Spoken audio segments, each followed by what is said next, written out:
Welcome everybody, and thank you for being here for Arts Connect Tuesdays. We've got a great group, both hybrid and in person. And if we're here in the room, we're going to talk in the direction of our friend the owl in the center of the room. And if we're shooting that way, then everybody will hear it well.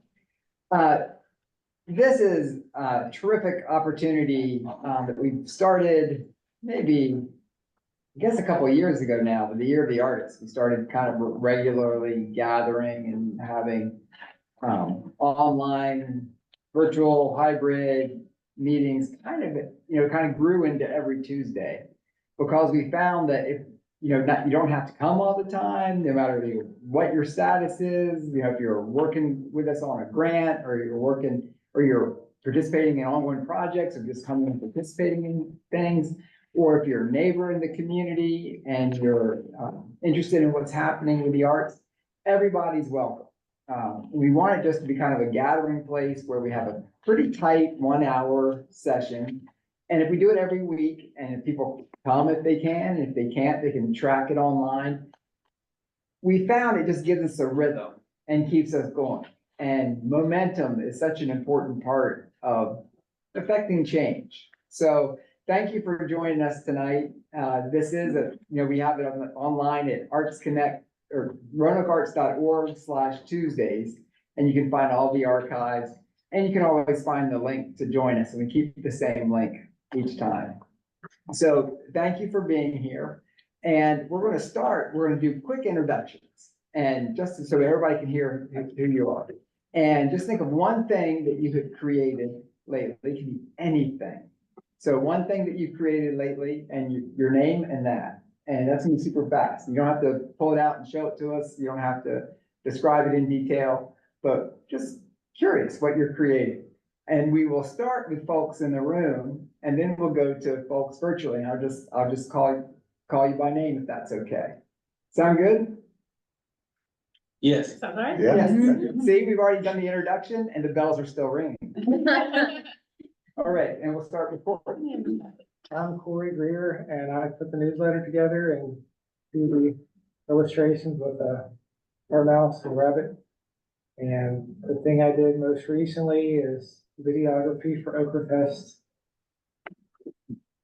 Just this weekend. Yeah, I guess this is Great, thanks. you're welcome.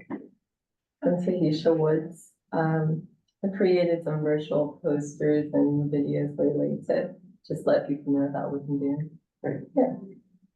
I am Mike Moran. I bill myself as the goat singer, or the Iowa goat singer, and I just made a new troll puppet that I'm dancing around on my tables at home right now and having a blast with. I know we can't do this for everything, but what does he sound like? He does not have a voice Okay. right now. He's mute. Okay. He dances like a mad thing, though. Okay. Come on in if you're here for the Arts Connect Tuesdays meeting. Yes, I was just looking for Marina, and I was here. Great, all right. My name is Marina. I am the owner and founder of Dream Dance Studio, located in Williamson Road area. And it's the first Latin America studio in the area. I was here invited by Mr. Jefferson and his beautiful girlfriend. And I'm so interested in hearing everything about what this group has to offer for my community, of course. And what did I create recently? Choreography. I'm gonna answer. Excellent. Thank you, we're glad you're here. Yes, thank you. Looking forward to hearing from you. I'm Bebe Demure. I'm a burlesque performer and producer. And I make like all my costumes and stuff. So I made a new headpiece recently to an established act, but it's a new piece that I made to add to it. So Great. Yeah. Thanks. I'm Jefferson Rose. Until recently was Roanoke's only full-time street performer, but after the success of Bust Roanoke back in July.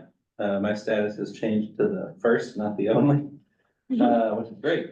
I've been out of town recently, but I've been working with some new props, developing a different street act for next season. So I'll work that one out. on trial probably on my, January, February trip to St. Petersburg, I always do in Florida. They do it here, St. Patrick's Day, like I always do. Hello, I'm Natalia Mindful. I'm a painter, and recently I've been doing a series of just some small works to sort of get myself back in the groove after having children. And I've been painting some little 5x7 oil paintings of things that I've grown in my garden. Thank you. Hi, I'm Katie Stickle, communicating and documenting artist for the Artists and Residents and Daisy Arts Parade program. I made a pair of tearaway pants a couple days ago. That was exciting. So many questions. Yeah. Great. My name's Hannah Patrick, and recently I created some race garden beds. Yeah. Excellent. I'm Melinda Britt, she, her pronouns, and I organize Queer Dance Roanoke, but I wear a lot of different hats. And one thing that I've been creating in process of creating is a new workshop with Marina and Alexander Scott to make dance spaces more inclusive and to be able to reach dancers of all different backgrounds. I'm Lauren Gaunt. I'm a painter and most recently finished an oil portrait of my friend's new baby. Babies are hard to do too. I'm Jane Gabrielle, our artist in residence in Gainsborough neighborhood. And I recently created a t-shirt design for the Friends of Washington Park Cottage. Thanks, Jane. And we're going to go to the screen and we'll start with Katrina. Hello, everyone. My name is Katrina Leggins. I'm an artist in residence as well.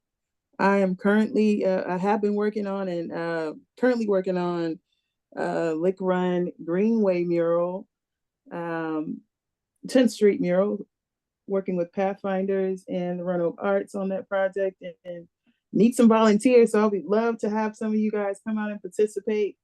So yeah, that's what I'm doing right now. Great.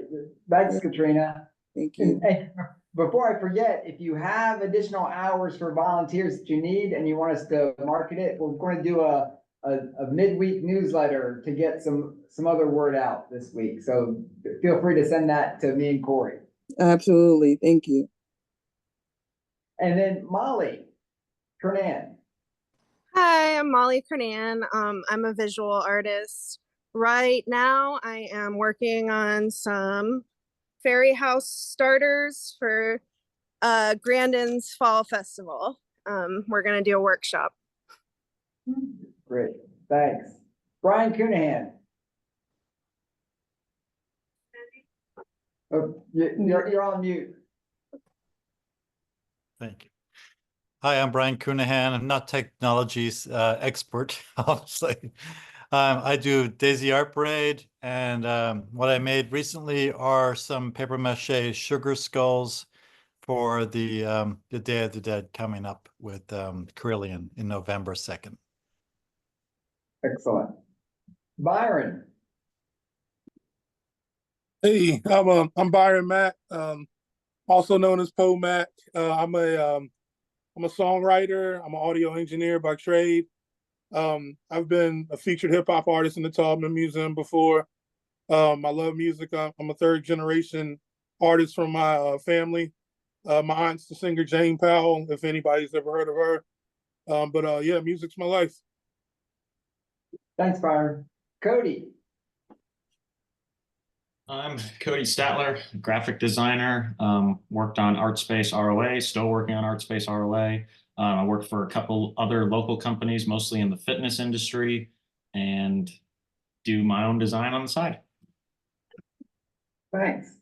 Rachel C.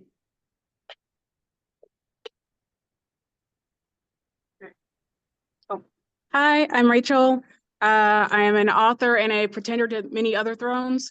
And my latest project is I'm working on a workshop for next week that's about finding purpose through radical action. So Fantastic. And Joy. Hi, I'm Joy. I'm a singer-songwriter, song leader, lead facilitator for the Arts Connect Neighbors project. And the most recent thing I finished was an album with my singing friends. We have a vocal a cappella group, and we have songs that we created during the pandemic when we had online circles. So it takes a long time for 5 people to agree on things. So I'm very proud that we finally finished the album. Great. I bet you've got lots of thoughts on the decision-making process in a group. Yeah. Yes, I do. Katie. Hey everybody, I'm Katie Trazo, excited to be in the space with y'all today. I'm an artist in residence with the city. I've done it for the last 3 years, and this year I'm excited in a little bit to share more about some of the stuff we'll be doing with story circles. But my most recent creation is a soup with lots of peppers I was gifted and chickpeas and zucchini. So that's currently in the kitchen. Yum. Jennifer. Hey, I'm Jennifer Hayward. I'm a photographer. I just had a photo shoot yesterday, so I'm currently kind of mid-creation on getting their photo gallery around and turning several of those pieces into social media content for them. They're a branding client, so excited to be on the other side of this, hopefully in a week. So Excellent. Shalene. Hey, good evening. So I'm Shalene Powell. I'm practicing music, so I didn't create the compositions, but I'm creating music out of my instrument. I guess that counts. I've been practicing for symphony concert this weekend and also for Roanoke Baroque that's coming up. So yeah. Great. And Carrie. Hey, I'm Carrie Gald. I am primarily a public artist, visual artist. I specialize in handmade, hand-painted tile and mosaic work. The most recent thing I did was an absolute abject failure of making a plastic cast, so I'll be redoing that tomorrow. And wow, we should have a whole session. It's not always a success, art is not always successful. Yeah. How are you learning anything if you're succeeding all the time? I just don't know. Yeah. And Karina. Hi, everybody. Well, I'm so happy to be here. This is my first time, and it's virtually. And I'm an engineer, but not working as an engineer anymore. Now I'm a half-time mom and half-time artist. And I'm also a photographer. And the last thing that I had created, it was a painting. I love art in many ways, but my favorite is painting. I've been collaborating with the Daisy Art Parade. I was part of the Peacock Art Exhibition, and actually I won the People's Choice Award. And I've been collaborating with Dream Dance Studio as well, and with the Southwest Roanoke Ballet. I create for them a hand-painted costume for the Romeo and Juliet about a couple of months. And I can wait to start because this year I'm gonna be an artist in residence as well. Thank you. Great, thank you. And then Bob. Yeah, wow, what a wonderful group of people creating stuff, soup and pants and all kinds of stuff. Yeah, I'm Bob Leonard. I use he, him pronouns. I teach theater and applied theater at Virginia Tech, and I'm really privileged to be a part of this group. And most recent creative piece, I put together a workshop on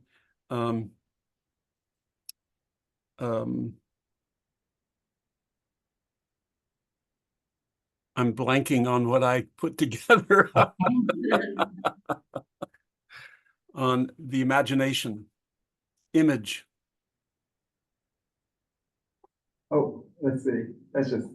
That's not the second image. We had something block our screen, but we're back. Bob, Bob just made an observation, said, wow, what a great group of people. Any other first, did anybody come in? Did I miss anybody? All right. Anybody else want to make any observations about the group that we have gathered tonight? Diversity. I was gonna say a really wide range of disciplines. Yeah. New faces to me. Yeah.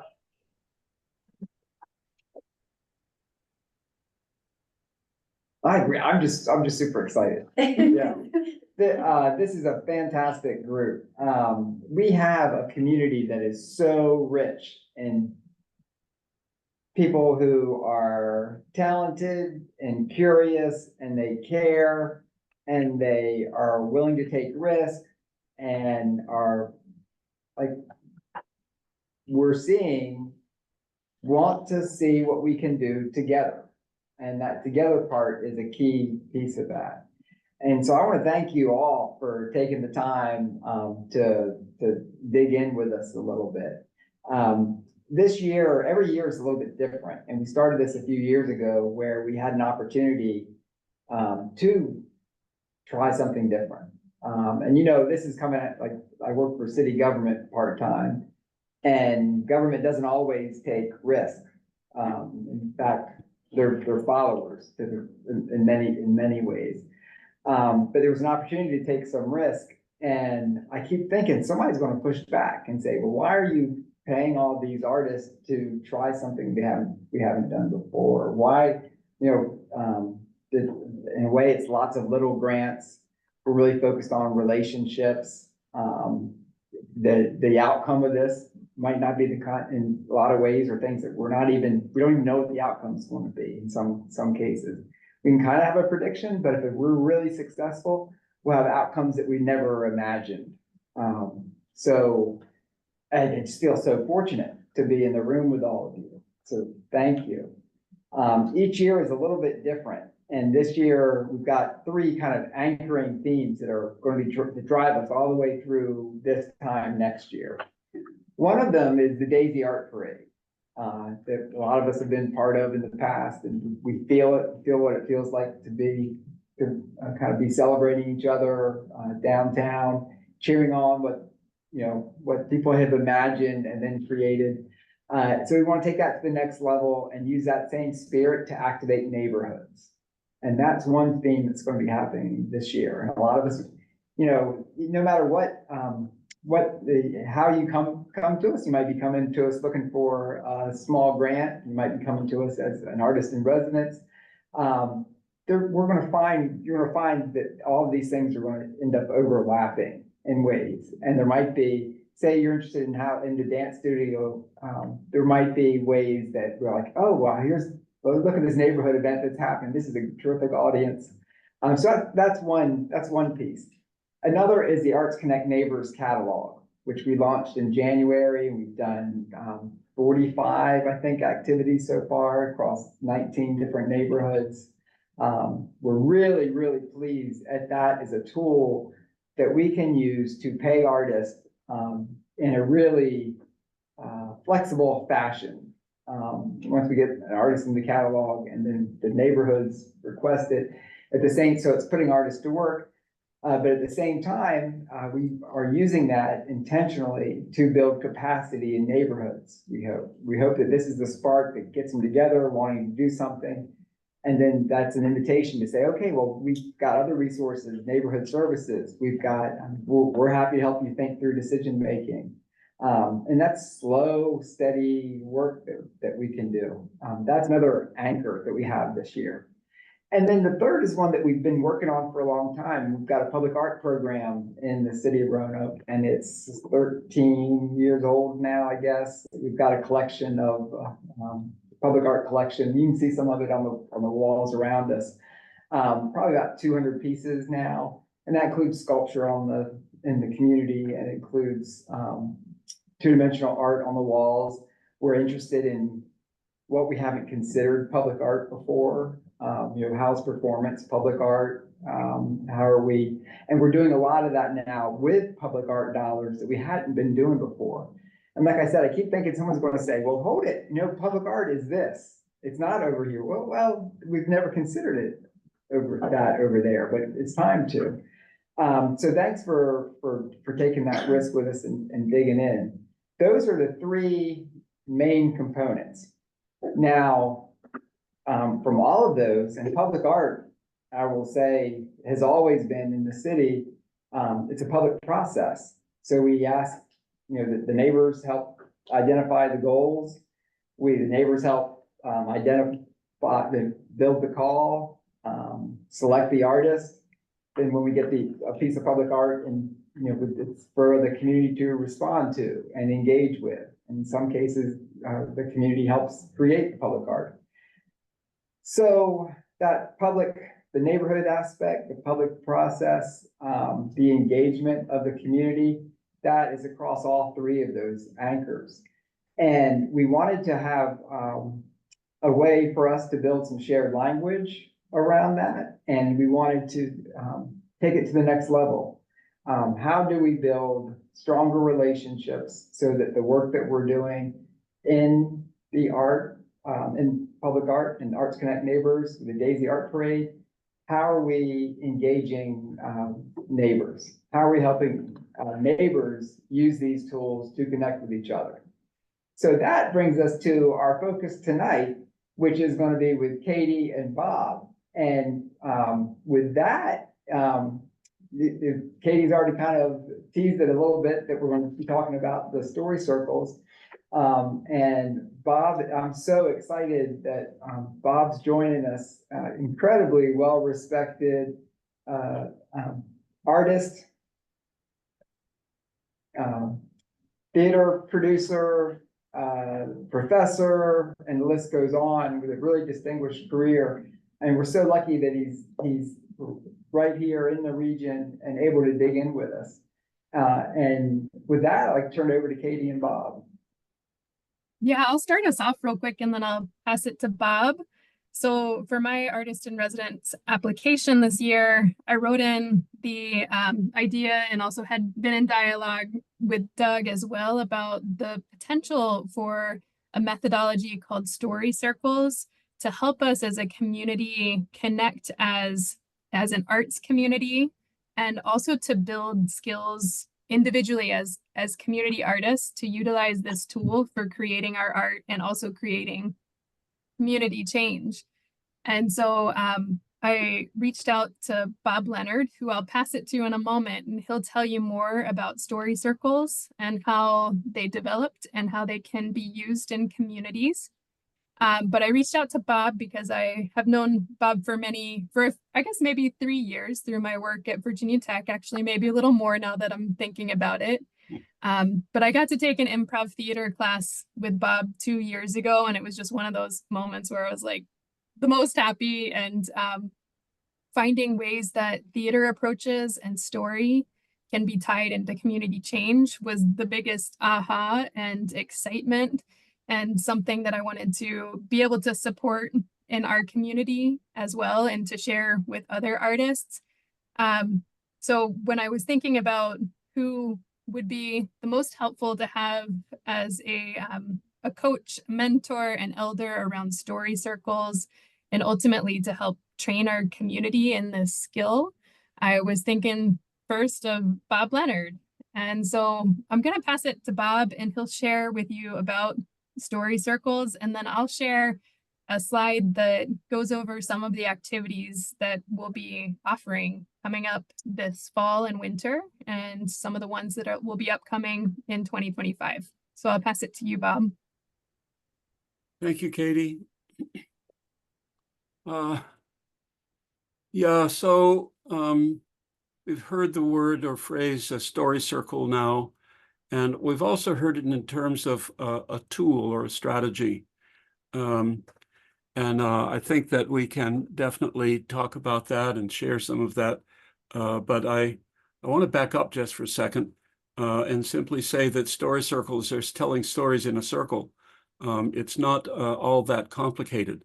The fact of the matter is that way before the notion of a story circle, we've been doing that sort of thing when we get together with family on occasions of holidays or one thing or another, moments of transition from one circumstance to another, birthdays, holidays, etc. And we naturally go forward with one another through sharing of things that have happened and telling about it with our own perspective and our own way of thinking and being. In fact, there are folks who begin to state things like, we are the stories we tell ourselves, both individually and collectively. And it's a way of our establishing our own identity and the identity of those around us, and keeping a track on how we understand one another. So that is a practice that is human.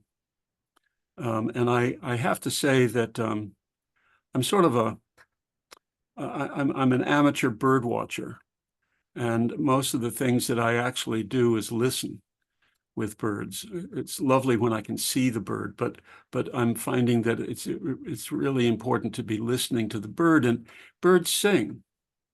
And there's a quality of identity and a whole vocabulary in the bird's song that is complicated. I don't know it all, but I know there are people who have been studying that. But what hit me is that we sing. We make sound with air. We articulate that sound into shapes and rhythms and paces and stops and starts that we believe have meaning. And it is in that passage of meaning from one person to another through the vibrations in the air that makes us quite unique species. So the telling of a story is exercising something that is deeply, deeply human, and enormously elaborate, incredibly sophisticated. Everyone. We practice this from the moment that we're born, when we release air and make sound with the air that we release to get mom's attention. Those are actions of human expression which self-identify. So Story Circle is acknowledging that, and then in particular, utilizing some steps and processes to allow for the sharing of story to advance communication with a specific group of people.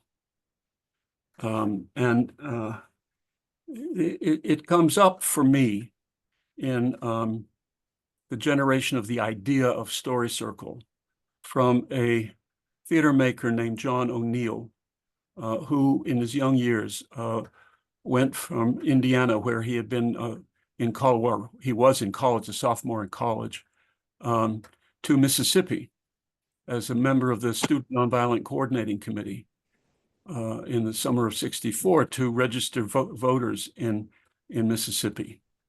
And he went with a full heart and a body full of energy and focus and commitment and conviction, knowing that he was able to get there to help people register to vote. He got there and people didn't know him. And most of the group in his particular group of Student Nonviolent Coordinating Committee activists, no one knew them. And the people there didn't know many of the people at all. And there was maybe some interest in getting more people to vote, but the people that might vote didn't know the people that were organizing to get votes going. And there was a lot of distrust because the people in Mississippi had been living in a very, very dangerous world. And the idea of stepping forward and trying to vote, get my name on the voters list, suggested the possibility of getting hurt or killed. So they were not quick to say, "Oh, John, thank God you're here. Now we can go do something." That didn't work very well. And John, the other organizers were fretting about this. And John, in a moment of extraordinary inspiration, suggested that we tell stories of why we're here. And out of that came an understanding that in a story circle, we acknowledge to begin with that the teller of the story is the authority of the story. It's not something that's up for group discussion or debate. It's simply my story. And I'm answering to the question, why, in this particular case, why am I here? Why am I in this room? And tell a story about that. And there was a discovery that leveling of relationship, that each person in the circle is the authority of the story, and that the circle listens to those stories in order to get to know one another, opened up an avenue for trust that the Student Nonviolent Coordinating Committee had not been able to find. And John knew he was onto something, and he continued to work on the way that that's done. And fact is that I heard about, well, I knew about story circles, but I got trained with some theater people from Whitesburg, Kentucky, who had been working with John over the course of several decades. And they had taken hold of this story circle idea and were offering workshops and trainings, which I took. And that group is called Roadside Theater.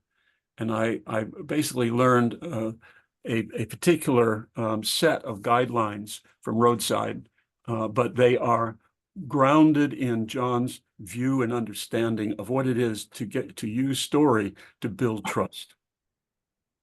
And I was really overwhelmed when Katie and Doug asked if I might come on and share some of this with all of you, because I have a tremendous admiration for what Roanoke is doing, building an artistic community here that is carrying the idea of joy and beauty and truth into normal life in Roanoke. It's an admirable goal, and it's hard work. And I think that story circles as a tool, as a strategy, could be helpful in the work that everyone in this circle is doing.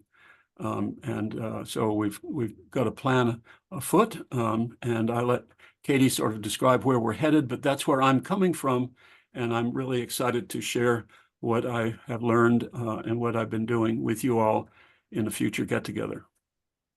Great. Thanks so much, Bob. Yeah. And Doug, I have one slide to share. Would you be up for? I sure would. I sure would. I think I even know how to do it. I will say in this little gap, if anybody has questions, please speak up, or thoughts or other ideas.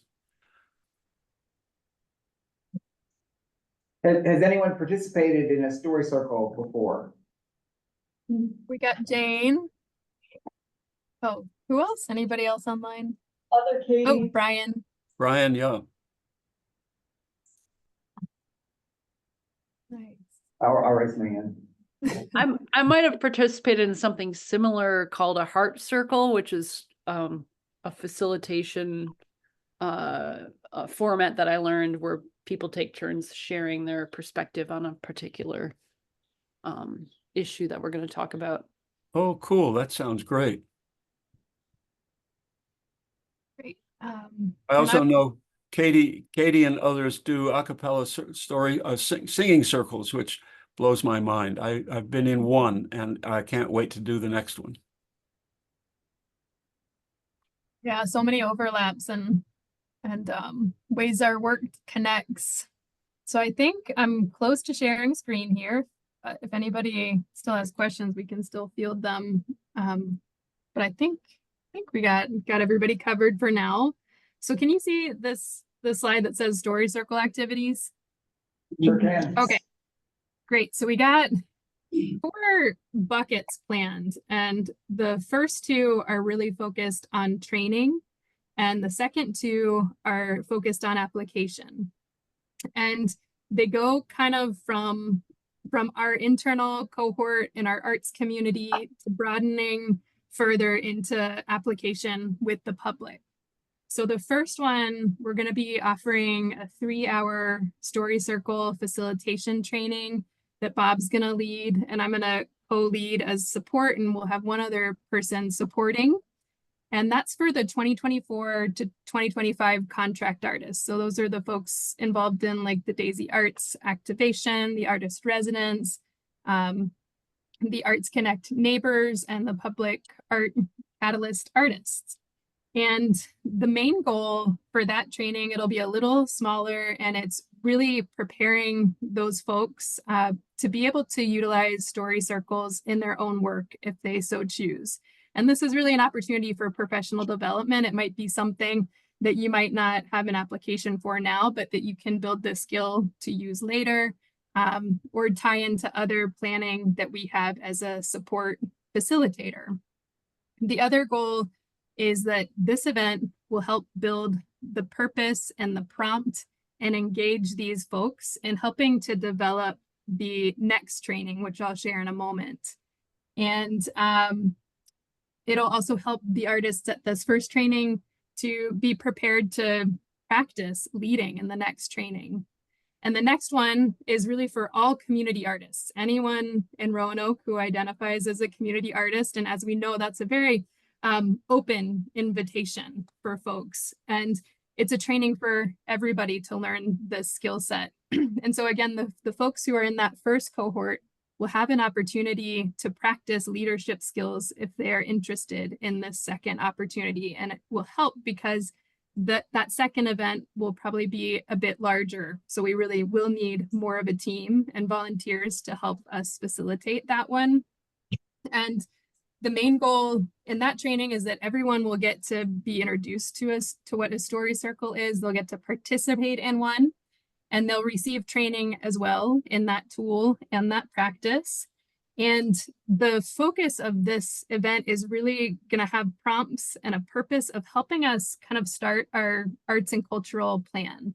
So the artists that are there will be able to have story circles based around the topic of different stories that'll help us feed into a planning process. The next one is broadening it further to the arts and cultural planning with the public. And a date has not been set for that, but it'll be probably early in 2025. And this is where, again, any person who's been trained can help volunteer to help us support and provide story circles in a larger avenue that will be tied into our planning, just kind of inviting stories that help us come to know one another and what matters to us in our community, and having that as a foundation of how we plan together.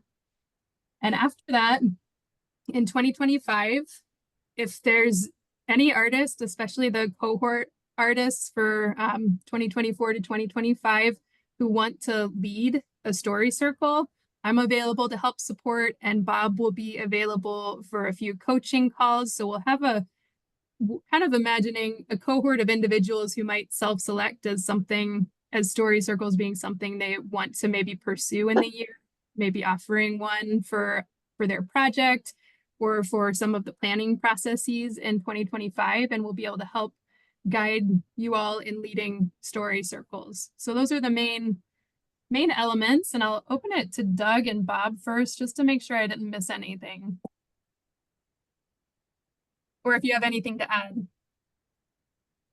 I'll look to Bob first. Well, I really appreciate the direction that this project is going towards artists working in planning contexts. I have worked with the New River Valley Regional Commission, which is a regional planning organization here in the New River Valley. And we, short story, we introduced the idea of using the arts as part of the planning process.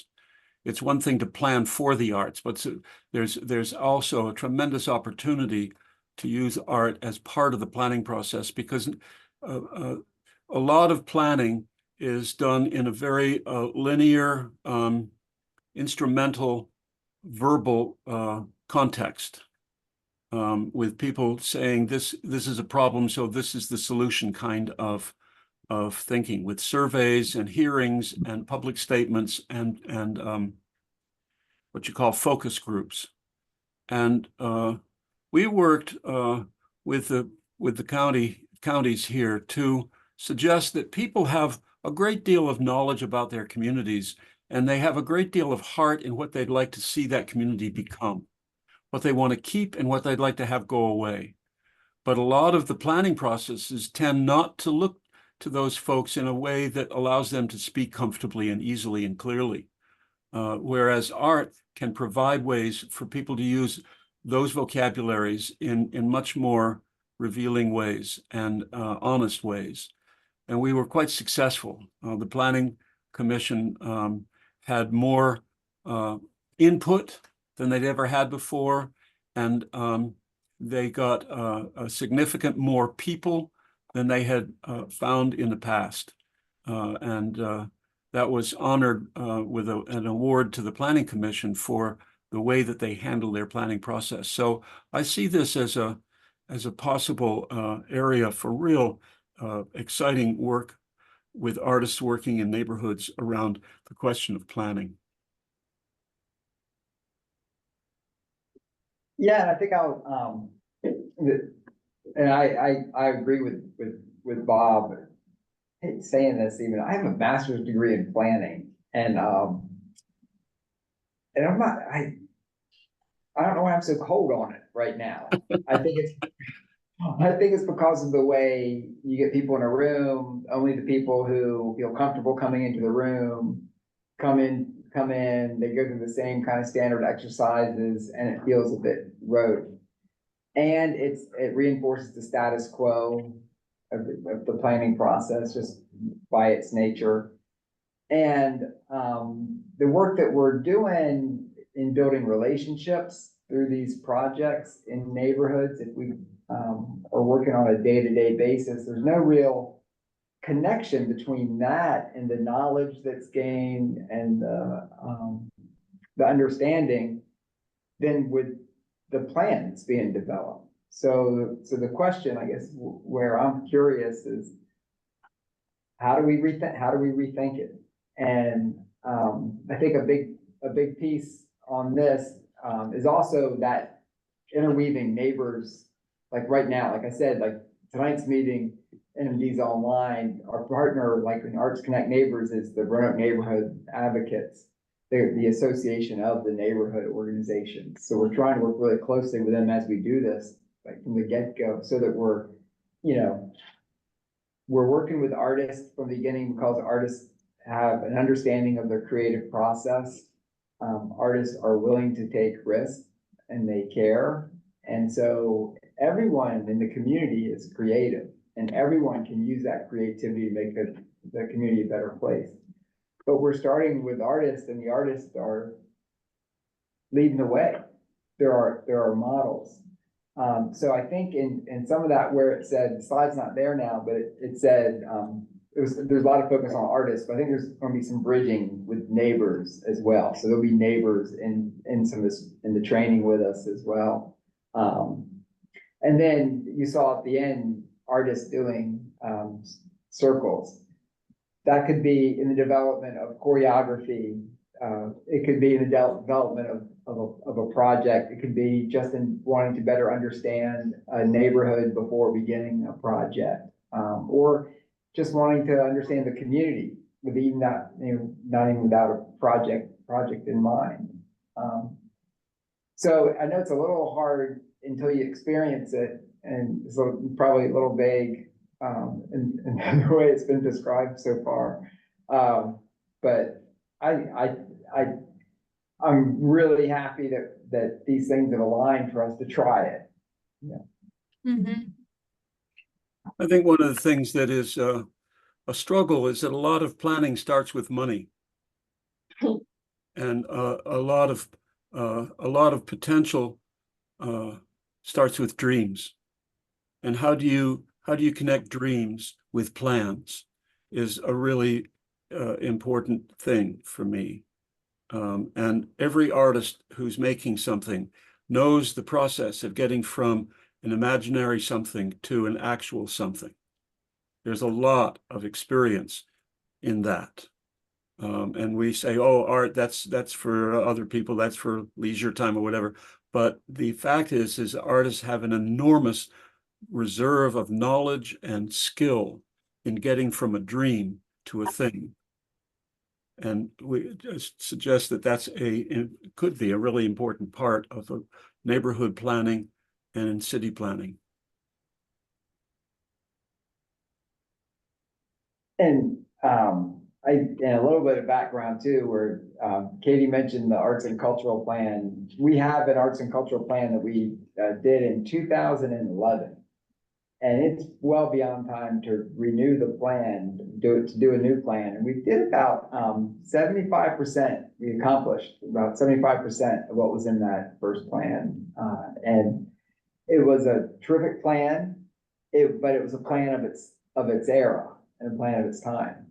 And in 2020, December 2020, council approved the city plan 2040, which there's a whole section on interwoven equity and community wellness. And those weren't called out. There was some small language, in the earlier planning processes and the document, but it didn't have this emphasis.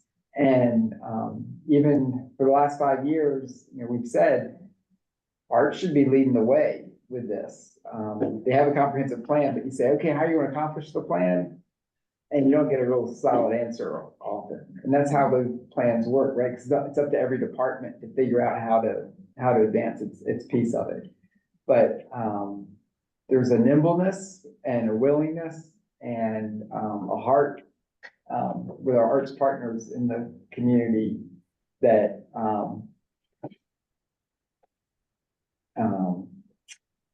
that the next plan is going to look very different. And we have said for the last 4 years that we are already in a planning process. Every grant that we give out, every artist in residence that we hire, everything we've been doing is to say, let's try this. And if we were to get together in a room and say, how can the arts make a better community? It would look pretty pedestrian. But if we say, hey, you show us, you planned with us by doing it. We're seeing things you never come on the first Friday in October to hair formations at the Taubman Museum of Art and celebrate all kinds of textures of hair. And it's going to be, that's through an art grant that you wouldn't have expected that before. The Queer Youth Arts and Activism Project with Lindsay White, and then you worked on that. That wouldn't have been put on a board in a planning process, I don't think. But you showed us what that could be. So I think the story circles, this active listening, is going to be critical to us in developing those next art projects. And to saying, well, hey, City of Roanoke, here's what you can do with your resources through the arts to make it a better place. Mm-hmm. Yeah, I think the only other thing I would add is, I think Bob has already mentioned this, but the story circle, like the steps are actually quite simple. Like you might think that you could take this one pager and just lead a story circle, but what the trainings will help artists do is be able to understand and explore the complexities, the nuance, and really the significance of story and what it brings up, and how to treat that with care. And then ultimately also how to craft the purpose and how to apply it in a community to meet a need. So those are kind of two big pieces that will be kind of goals of learning within the trainings. I'd also just add one thing. I believe that this is true. Check me if I'm right or wrong, Katie and Doug, but I think that the training itself is in person. Mm-hmm. And we would be getting together in real time to do this together. Zoom is good for certain things, but Zoom leaves a lot to be desired. Yeah, and we'll be following up with more details too, locations and ways to sign up. So thank you all so much for letting us share today. We're excited to work with you and yeah, pass it back to Doug. Thank you. Yeah. And so more on that. I saw some of you taking notes down on the dates, and we'll get the dates sent out to you as well. And we'll have more information on that to come.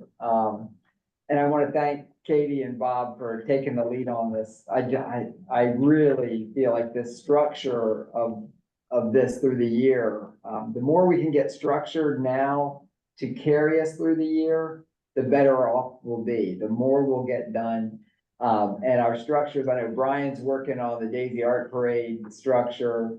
Arts Connect Neighbors, we're gonna be doing a call for more artists in the catalog coming up soon. But the facilitators are meeting every other week already and are setting a path to prescribe artists for neighborhoods. And so we want to get every artist who's already in the catalog out there doing projects. I want to recognize that John Merle is on the phone. And John, are you able to pop on? Yeah, hold on real quick. I don't know why it's not allowing me to put on my video. Well, that's okay. I just wanted to acknowledge that you're popping on after being out. Oh, here we go. Yeah. Yeah. Well, where were you just at? So we were over in Southeast Roanoke at the Lab Sports mural dedication, and it was a great success. Sorry, I can't speak too long. I got my two little troopers here with me at home. It's about bedtime, but yeah, it was fantastic. So really great experience and connecting the neighborhood. And was there one or two lessons, one lesson that was learned through that project? I would say patience is something I learned a lot through my residency last year, is patience to wait on things to develop. Whether that's public art or something else, and you're trying to connect, artists with neighborhood representatives or, business owners, wherever that might look like. The patience to let things develop a little bit, and also to rely on the people around you a little bit as well. I think that's really important, because when I made myself an island, it was a little bit more challenging than I had expected. So relying on neighborhood leaders is really something that was helpful. Thank you. Gosh, I feel like I learned that lesson every day. Why didn't I reach out to Jane and ask Jane? Well, it happens every day, it seems like. Yeah. And thank you, John, and congratulations. That was a lovely event. And before the little celebration, there was the flocking. Everybody went out and picked up trash, which is a really nice addition. Since maybe the third or fourth art event we've had, largely in Southeast, where we've connected those two activities. Is that a word we made up? I think Sunny will say that she didn't make it up, but it's out there. But because I Googled the definition of flocking, and the first 12 Google results had something to do with Roanoke. Oh, well, that's excellent. Isn't that cool? That is cool. Now somebody make it go viral. Yeah. And it'll be a brand thing for Roanoke. And there were, I guess in the flocking, there might have been 30 people out there today. Brian, how many were there? Flocking. Yeah.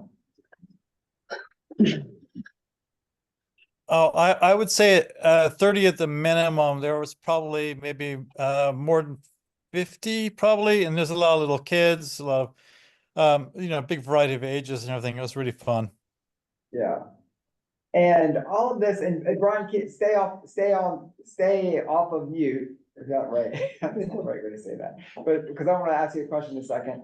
I'm convinced that a lot of what we're doing is helping people feel what it feels like to get involved and to dig into something and to do something. And Sunny Perviance with the Plocking, that's what she's done, right? She said, okay, let's do it for a short period of time.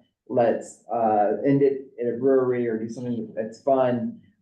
It's a small thing. We're going to do it together, but it makes a difference, and people get in there and do it, and they demonstrate to themselves that it makes a difference.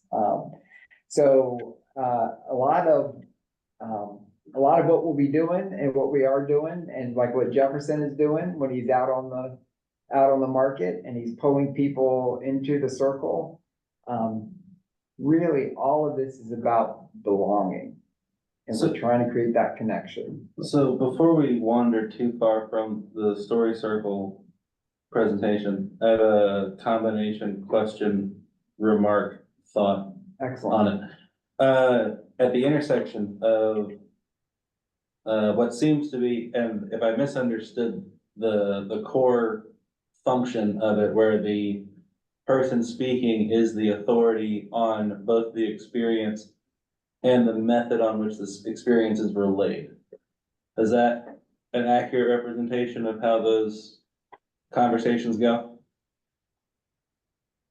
In a story circle? Basically, yes. I mean,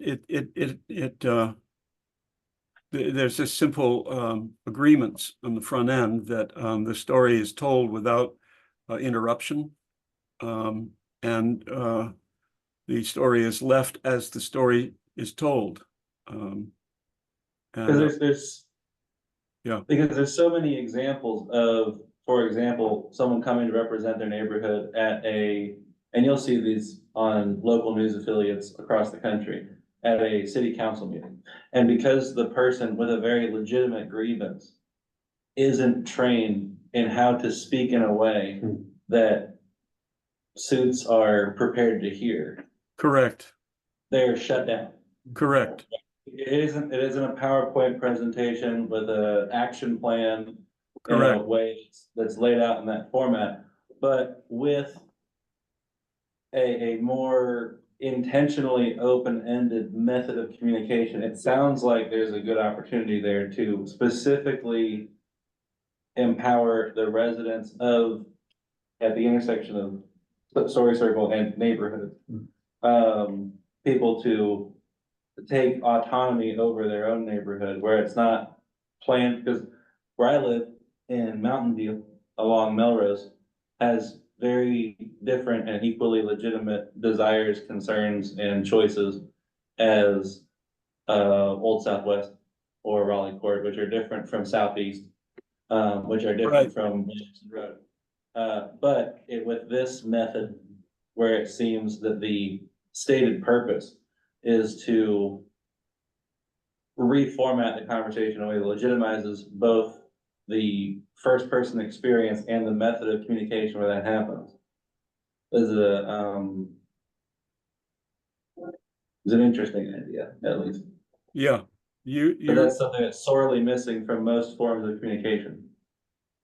That's correct. And what we did with the New River Valley Planning Commission was to make agreement that the stories would be told without interruption. And then after we went round the circle, and we also allow for people to pass.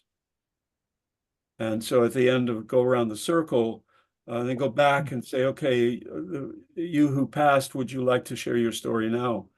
And so everybody has a chance. And then we do what's called crosstalk. So we speak about what we heard. And it is in that crosstalk that we gathered ideas. The stories were never, we agreed on the front end that the stories would not be told without the teller's permission. And they would not be shared with names attached without the speaker's, the teller's permission. But when we did crosstalk and ideas came up, and ideas just flowed because there was so much interesting new perspectives and values being expressed, people started really bubbling with ideas. those ideas were what we sent forward, not the stories, but the things that the stories sort of rose up. And that's where the planning process gathered the ideas that were new, innovative, just completely apart from where the planners had been thinking. Yeah, so you're gathering what this is. Well, it's rather parallel to my. I'm looking at you. I'm hopefully speaking to you. It's parallel to my line of work. I'm a street performer. I do a sideshow magic show where I pull everyone together in a circle, and I'm the only one talking because it's my show. But at the end, everyone comes up, they give me $3, $5, preferably 20 or better dollars. And frequently they share with me their experience of it. In my favorite case that I talk about frequently, a woman came up to me after I got up off the bed of nails and putting my shirt back on and trying not to be as sweaty as I am. And I give a little speech at the end about how I hope that me doing all of this scary bodily harm to myself encourages you to do something that you might have been afraid of. She confesses to me that she's been learning violin in private for 10 plus years, didn't even tell her husband or her kids she was learning violin because she was afraid of whether or not they think she was any good. And after watching my show, she wanted to then go perform at her next family reunion the following month or whatever it was. So she was finally feeling free to express herself after that. And so in a non-conventional presentation where I'm not standing in some hotel ballroom in front of a projector talking about motivating yourself. Right. But I've just gotten shirtless in a street with strangers and have puncture wounds in my back. Someone is free to move forward. So it's that kind of non-conventional. And in my case, it's a 6,000-year-old tradition in every culture. It's not stymied by that kind of traditional classroom setting that we think so much of with this kind of stuff. So I'm really interested in it. And I don't know if I qualify as the contracted artist for 24, 25 in that first round, but if there's a way that I can participate and bring this to the Mountain View neighborhood where I live at, the Melrose Library, that'd be rad. I probably should have added a fourth pillar in that, with the Bus Grown-Up effort that we took together in July. On the heels of that, we've applied for a National Endowment for the Arts grant to explore activating downtown. We won't hang out for a while, but that's a big piece of how we're working with Jefferson, and the idea of how to can performance, on the streets, in the parks, in spaces that, how can we make everyone feel welcome in downtown, make it an inclusive space, safer, by activating it and do some exploration together. So you'd certainly be invited into that. Yeah. We've had 35 plus acts since Bus Growing Up now. There's just been more trickling through, trying for the first time. It's been great. Fantastic. Well, we're at time. I'll linger around and we'll chat here in the room a bit if anybody wants to stick around. But thank you. Were there any questions or anything that we need to hit on before we wrap? Natalia. Yeah, I was wondering if maybe there will be an email or something upcoming soon with, I don't know, links to everyone's either portfolio, social media or something, if you all have it, because I'd love to see everyone's work. Excellent. We have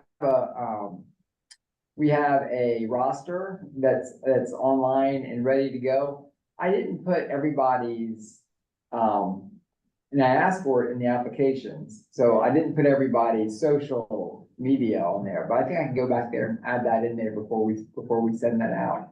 Just because not everyone has like their .com or whatever, like some people just use Instagram, so that's why I mentioned it. Oh yeah, that's great. Yeah, I can go back and put that in there too. And sometimes it's a little harder to find the Instagram. Yeah. Any other questions? I was All just right. wondering with the story circle, I'm sorry, so fast. If there's a link to maybe like a video or something, it's the first time I've been introduced to this idea and I think it's amazing, but I can't quite conceptually get what it would look like or feel like. Do you recommend like, is there a link or a website or a video, maybe on YouTube floating around that you guys would recommend just to check out before the training?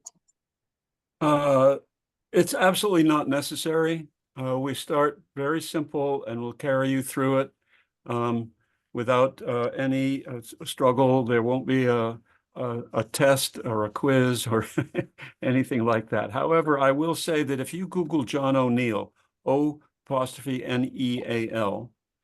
he has some videos that he does as a character. John was a extraordinary actor. And he created a character called Junebug Jabbo Jones. And Junebug talks to the camera in one video, talking about story and making a distinction between storytelling and lying that is absolutely beautiful. So you can hop on the YouTube and look for John O'Neill, and you might be inspired. I have to say that I knew John. I spent a good deal of time with him in making an organization in the Southeast called Alternate Routes, which was at one time an acronym for Regional Organization of Theater South, ROOTS. But Roots is now a large organization with many, many different disciplines. So we're no longer claiming the acronym, but we love the joke. John was a leader in that and a partner, and we were teammates, if you will, for 40 years. So I have a great deal of admiration, and I owe an awful lot to John. So that would be one video to take a look at.